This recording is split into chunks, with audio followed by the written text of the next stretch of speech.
मैं गोविंद सिंह ध्रुवे आज pre board परीक्षा 2023 कक्षा 5वीं विषय गणित के प्रश्न पत्र को हल करने वाला हूं। तो मेरे YouTube चैनल को सब्सक्राइब कर लें। पूर्णांक 80 नंबर का है। समय 2.5 घंटे। प्रश्न सही चुनकर लिखें, मतलब सही विकल्प चुन करके लिखना है। एक कार 1 घंटे में 15 किलोमीटर दूरी तय करती है तो यह 5 घंटे में दूरी तय करेगी। 1 घंटे में 15 किलोमीटर तय करती है तो 5 घंटे में दूरी तय करेगी। 5 घंटे में कितनी दूरी तय करेगी? तो क्या करना है, हमको 1 घंटे का पता है 15 किलोमीटर है और ज्ञात कितने का करना है, 5 घंटे का। 1 घंटे का पता है 15 किलोमीटर चलती है कार, तो 5 घंटे का ज्ञात करना है। तो 15 गुणे 5 कर देना है। तो 15 पना 75 और मात्रक है इसकी किलोमीटर, किससे मापा गया है, किलोमीटर से, तो किलोमीटर लिख देना है। तो आ विकल्प है 75 किलोमीटर, बा 20 किलोमीटर, सा 10 किलोमीटर, दा 3 किलोमीटर। तो प्रश्न 1 का आंसर है आ विकल्प सही है, 75 किलोमीटर। 5 घंटे में कार 75 किलोमीटर तय करेगी। दूसरा प्रश्न है, दी गई घड़ी के चित्र में घड़ी की सुइयों के बीच बनने वाला कोण है। दी गई घड़ी की चित्र में घड़ी की सुई के बीच बनने वाला कोण है। घंटे और मिनट के जो सुई है उनके बीच जो कोण बनता है, तो इस प्रकार से सीधे ऐसे रहे तो ये 90 अंश का कोण, इस कोण को कहते हैं समकोण। और 90 अंश से कम का कोण को कहते हैं न्यून कोण। और 90 अंश से अधिक का कोण को अधिक कोण। तो हमारा जो कोण बन रहा है 90 अंश, एक सीधी रेखा, फिर नीचे भी सीधी रेखा, ऐसे खींचें तब 90 अंश का बनता है। तो ये 90 अंश से कम का कोण है, तो ये जो घड़ी की सुइयों के बीच जो कोण बनता है ये न्यून कोण है। प्रश्न 2 का आंसर है आ विकल्प न्यून कोण।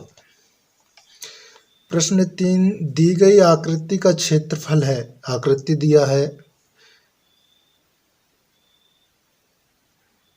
इनकी जो प्रत्येक जो वर्ग हैं इनकी लंबाई चौड़ाई है 1 मीटर, 1 सेंटीमीटर, 1 सेंटीमीटर। तो इसके हमको क्षेत्रफल ज्ञात करना है। तो ये चित्र आयत की जैसे है।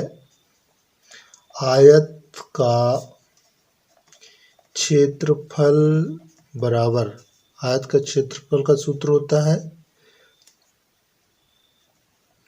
लंबाई गुणे चौड़ाई।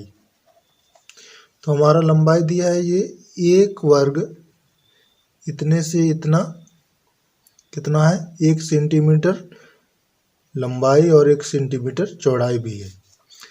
तो 1 सेंटीमीटर की है तो इसको लंबाई ज्ञात गिन लें, कितने वर्ग हैं, 1 2 3 4 वर्ग है, तो लंबाई होगा 4 सेंटीमीटर। फिर गुणा का निशान। अब चौड़ाई गिन लें, चौड़ाई 1 2 है तो 2 लिख लें, और सेंटीमीटर है तो सेंटीमीटर। अब इनका गुणा कर दें, 4 दूनी 8।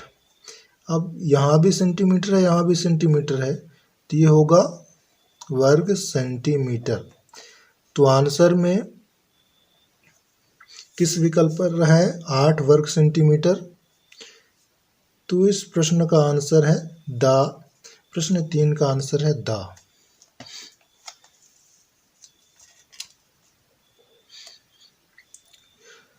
प्रश्न 4, बी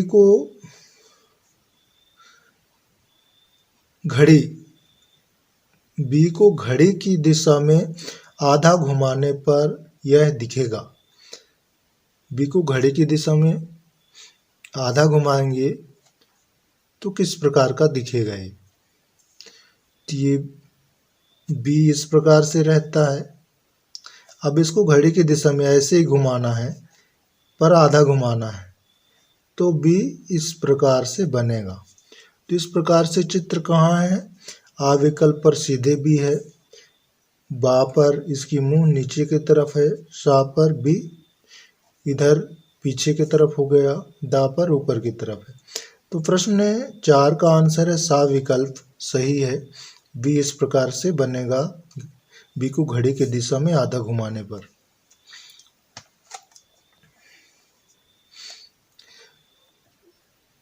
प्रश्न 5, चाक के डिब्बे में कुल सतह होती है।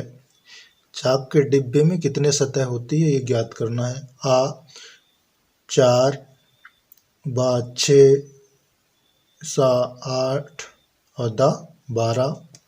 तो चाक का डिब्बा देखे होंगे, ऊपर नीचे, ऊपर का 1 नीचे का 2, फिर अगल बगल, फिर अगल बगल। तो चाक के डिब्बे में कितने सतह होते हैं, 1 2 3 4 5 6। तो इस प्रश्न का आंसर है 6। चाक के डिब्बे में कितने सतह होते हैं, 6। इस प्रश्न का आंसर है बा, विकल्प सही है 6। प्रश्न 2, रिक्त स्थानों की पूर्ति कीजिए। पहला प्रश्न है 1 किलोग्राम मटर की कीमत 30 रुपये है तो 4 किलोग्राम मटर की कीमत खाली स्थान रुपये होगी। 1 किलोग्राम मटर का कीमत 30 रुपये है तो हमको 4 किलोग्राम का ज्ञात करना है। तो 30 गुणे 4 कर देंगे तो 4 तिया 12 और 0 120 रुपये। खाली स्थान में क्या आएगा, 120। 4 किलो मटर की कीमत होगी 120 रुपये। प्रश्न 2, पैटर्न AC, फिर BD, फिर CE, फिर DF।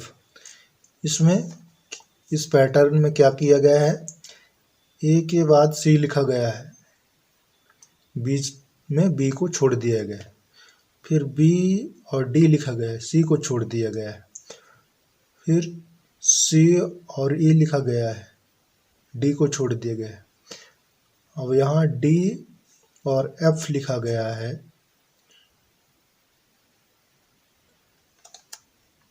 तो ABCD लिख लें, ABCDEFGH।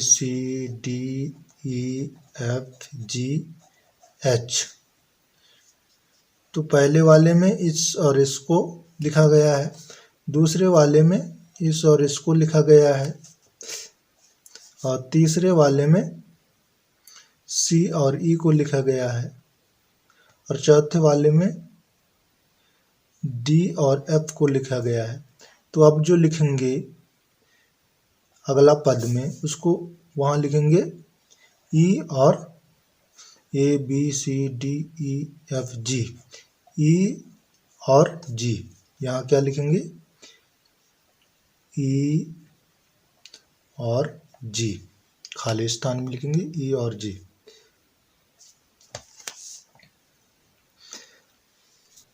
प्रश्न 4, पानी से भरे एक कप में 2 कंचे डालने पर पानी का तल 1 सेंटीमीटर ऊपर उठ जाता है, तो कप में 6 कंचे डालने पर पानी का तल खाली स्थान सेंटीमीटर ऊपर उठेगा। तो 1 कंचे डालने पर पानी से भरे एक कप में 2 कंचे डालने पर पानी का तल 1 सेंटीमीटर ऊपर उठता है। तो कप में 6 कंचे डालने पर पानी का तल सेंटीमीटर ऊपर उठेगा। 2 डालने पर 1 सेंटीमीटर, तो 6 डालेंगे तो कितना होगा? 3 सेंटीमीटर ऊपर उठेगा। तो खाली स्थान में आएगा 3 सेंटीमीटर।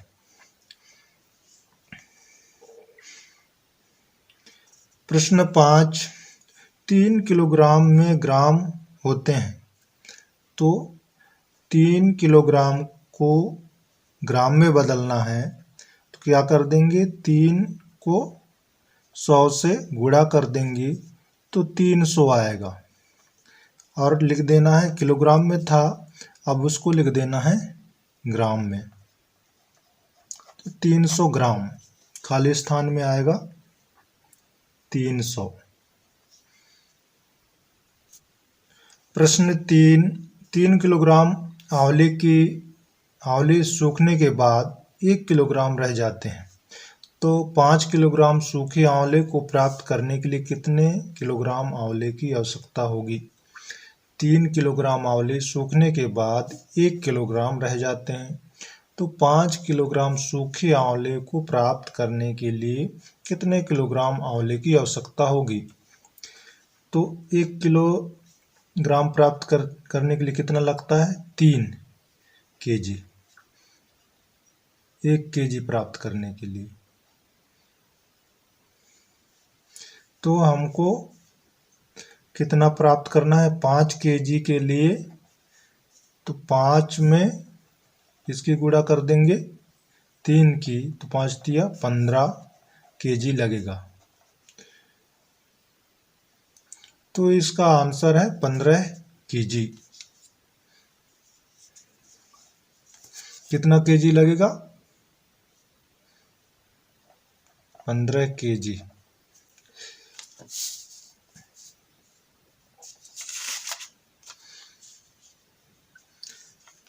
प्रश्न 4, एक लड़के ने चांदी की सहायता से 70 अंश और 120 अंश के कोण बनाए हैं। इन कोणों के प्रकार के नाम लिखिए। तो 70 अंश का कोण न्यून कोण होगा, न्यून कोण, और 120 अंश का कोण अधिक कोण। 90 अंश के कम वाली कोण को न्यून कोण कहा जाता है। तो 70 अंश की कोण न्यून कोण है, और 90 अंश से अधिक वाले कोण को अधिक कोण। तो 120 अंश 90 से अधिक है, तो 120 अंश अधिक कोण है। प्रश्न 5, नीचे दी गई आकृति का क्षेत्रफल ज्ञात कीजिए।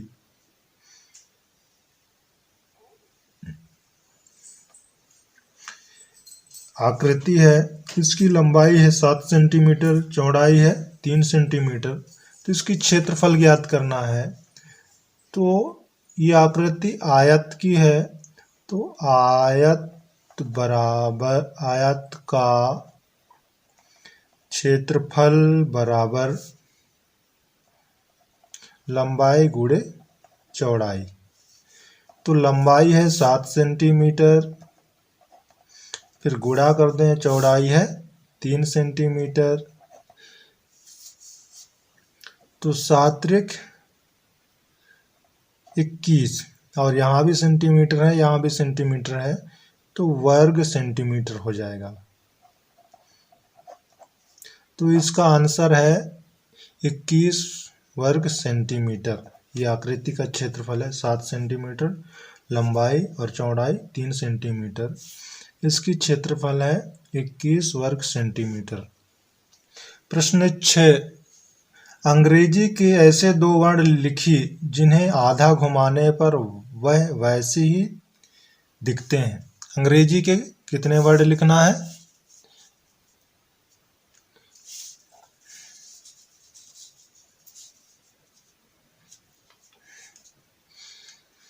2 वर्ण लिखना है। 2 वर्ण मतलब 2 अक्षर। तो ओ को आधा घुमाएंगे तो वैसा ही दिखेगा, आई को भी आधा घुमाएंगे तो वैसे ही दिखेगा, और एच को भी आधा घुमाएंगे तो ऐसे ही दिखेगा। तो हमको सिर्फ कितना लिखना था? 2।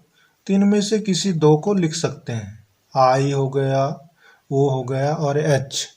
इनको आधा घुमाते हैं तो पहले जैसे ही दिखाई देते हैं। तो प्रश्न 6 का आंसर है आई ओ एच।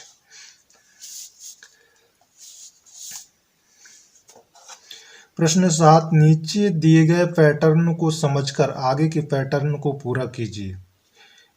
1 बराबर 1 गुणे 1, 121 बराबर 11 गुणे 11, इकाई दहाई सैकड़ा हजार 10,000, 12,321 बराबर 111 गुणे 111। तो इसी प्रकार से इसमें 3 1 का गुणा किया गया है, तो इसमें अब 4 आएंगे।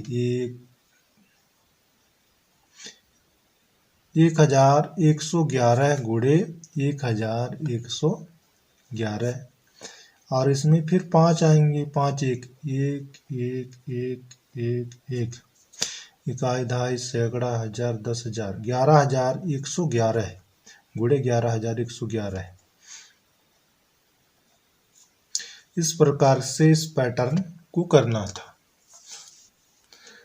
प्रश्न 8, किसी दिन भोपाल का तापमान 27 अंश सेल्सियस है तथा चंडीगढ़ का तापमान 3.4 अंश सेल्सियस है। भोपाल का तापमान चंडीगढ़ के तापमान से कितना अधिक है? तो भोपाल का तापमान है 27.4 अंश सेल्सियस और चंडीगढ़ का तापमान है 3.4 अंश सेल्सियस। तो भोपाल का तापमान चंडीगढ़ के तापमान से कितना अधिक है? तो घटाने की प्रक्रिया होगी। 27.4 ऋण 3.4, तो 4 में 4 गए शून्य, दशमलव का दशमलव, और 7 में 3 गए तो बचेगा 4 और 2 का 2, तो 24.0, और मात्रक है अंश सेल्सियस, तो 24 अंश सेल्सियस इसका आंसर आएगा। प्रश्न 8 का आंसर है 24 अंश सेल्सियस भोपाल की तापमान अधिक है। प्रश्न 9, 1 किलो आलू की कीमत 20 रुपए है, तो 3.5 किलोग्राम आलू की कीमत बताइए।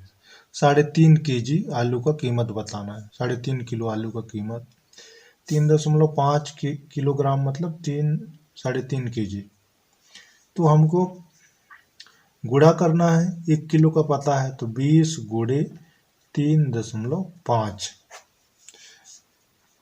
5 का 0 बार तो 0, 5 का 2 बार तो 10, फिर 3 का 0 बार तो 0, और 3 दूनी 6। अब इनको जोड़ दें, 0 का 0, फिर 0 का 0, और 6 1 7।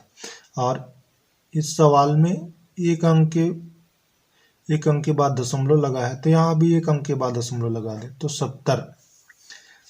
तो इस प्रश्न का आंसर है 3.5 kg आलू की कीमत बराबर 70 रुपए होगा। इसके बाद प्रश्न 10, संख्या 4 व 5 के प्रथम 5 गुणज लिखिए तथा दोनों के सबसे छोटे साझा गुणज को लिखिए। तो 4 का गुणज लिख लें, फिर 5 का गुणज। 4 और 5 का गुणज करना है, 4 ये है 5 ये है। प्रथम कितने ज्ञात करना है? 5 गुणज ज्ञात करना है। प्रथम 5, तो 4 एकम 4, 4 दूनी 8, 4 तिया 12, 4 चौको 16, और 4 पंचे 20। 1 2 3 4 5, 4 का 5 गुणज हो गया। अब 5 का लिखना है। 5 एकम 5, 5 दूनी 10, 5 तिया 15, 5 चौको 20 और 5 25। तो 5 का भी 5 गुणज हो गया। अब कहता है तथा दोनों के सबसे छोटे साझा गुणज, दोनों में सबसे छोटा हो और दोनों में हो, 4 के पहाड़ा पढ़ने पर भी आता हो और 5 के पहाड़ा पढ़ने पर भी आता हो। तो 4 के पहाड़ा पढ़ने पर 20 आ जाता है और 5 के पहाड़ा पढ़ने पर भी 20 आता है और सबसे छोटा है। तो 4 और 5 का सबसे छोटा साझा गुणज है 20। 4 और 5 का सबसे छोटा साझा गुणज है 20 है। कितना है? 20 है। 20। तो ये आंसर है। 4 का गुणज जब भी ज्ञात करने के लिए कहे तो उस संख्या के पहाड़ा पढ़ते जाना है, जितना कहे उतना ज्ञात कर सकते हैं। 5 का कहे तो 5 का, और 4 और 5 का सबसे छोटा साझा गुणज है 20। तो इस प्रकार से किसी भी संख्या का गुणज ज्ञात कर सकते हैं और उनमें से सबसे छोटा साझा गुणज भी ज्ञात किया जा सकता है। धन्यवाद।